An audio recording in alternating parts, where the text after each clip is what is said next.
అండి అందరూ ఎలా ఉన్నారండి? నేనైతే చాలా బాగున్నాను. ఈరోజు ఈవినింగ్ అయితే మా ఊర్లో వర్షం పడింది. అయితే వేడి వేడిగా ఏదైనా తినాలి అనిపించింది.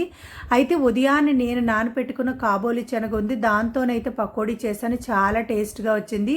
కుక్కర్‌లోకి కాబోలి శనగ వేసుకొని ఉప్పు, నీళ్లు వేసుకొని మూత పెట్టి 3 విజిల్లు వచ్చేంత వరకు ఉడికించుకోవాలి.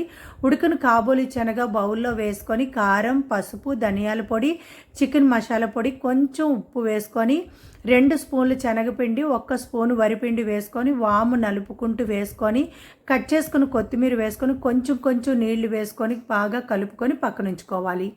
ప్యాన్లోకి ఆయిల్ వేసుకొని ఆయిల్ బాగా వేడైన తర్వాత ఒక్కొక్క కాబోలి శనగ పకోడీలా వేసుకొని లో ఫ్లేమ్లో స్టవ్ పెట్టుకొని కలుపుకుంటూ ఫ్రై చేసుకొని ఒక ప్లేట్లో తీసుకొని టిష్యూ ఉన్న ప్లేట్లో వేసుకొని వేడి వేడిగా ఈ కాబోలి పకోడీ తింటే చాలా టేస్ట్గా ఉందండి.